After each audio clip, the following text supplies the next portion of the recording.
Ni matarajio ya mfuko na serikali kwa ujumla kuwa baada ya mafunzo haya mtakuwa nguzo muhimu katika kuwahudumia kwa ufanisi wahanga wa ajali zinazotokana na kazi pamoja na magonjwa yanayotokana na kazi.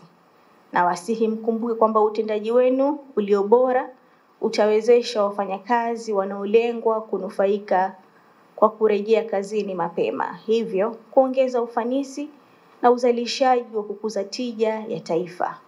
Kufanyiwa tathmini za ulemavu kwa wakati wowote na hatimaye WCF walipa fidia stahiki kwa wakati wanaostahili. Na ili fidia zitolewe, basi huduma ya madaktari kama hawa ni muhimu sana. Mheshimiwa mgeni rasmi, madhumuni kama nilivyokushasema ni ya kujengeana uwezo ili madaktari hawa waendelee kuwa mabalozi wa WCF katika utendaji kazi wao. Maana Mheshimiwa mgeni rasmi, sisi na uchanga wetu hata kama tuna miaka 10 hatujaweza kufika kila mahali.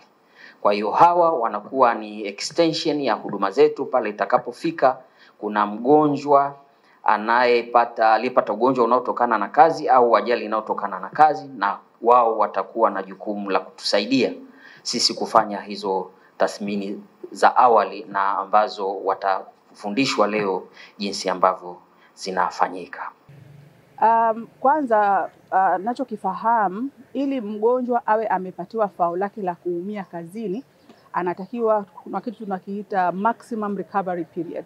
Yaani tayari awe ameshapona, anarudi tena kwa daktari, daktari anamuassess tena, and then ndo huyu pale anapata mafao yake. Sio kama labda ukiumia leo sasa hivi na sasa hivi utaenda ukapewe mafao yako. Kwa sababu utakapoumia hapo hapo ndo ukapatiwa mafao yako. Je, pengine labda ulivunjika kwa wakati ule.